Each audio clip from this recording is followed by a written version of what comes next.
মানুষের বানানো ছোট্ট একটা যন্ত্র, যা পৃথিবী থেকে এমন একটা দূরে চলে গেছে, আজ আর কেউ তাকে ছুঁতে পারবে না।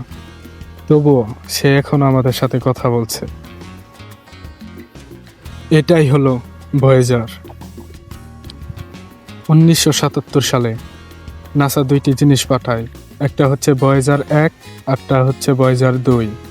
তাদের লক্ষ্য ছিল সৌরজগতের কাছাকাছি থেকে এক্সপ্লোর করা।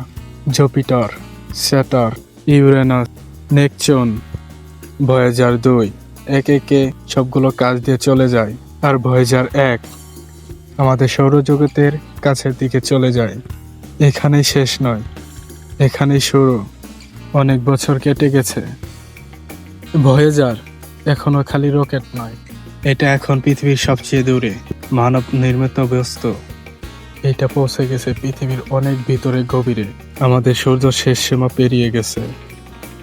এটা এখনো পৃথিবীতে সিগন্যাল পাঠাচ্ছে, একটা দুর্বল যা হারিয়ে যাওয়া সিগন্যাল, যা আসতে নাকি বেশ ঘন্টা।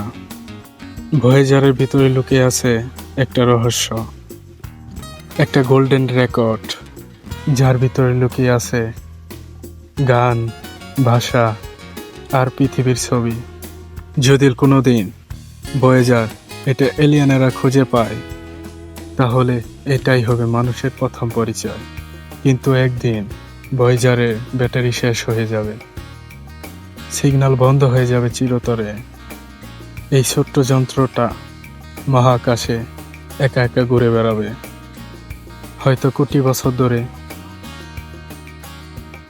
প্রশ্ন করে যাবে,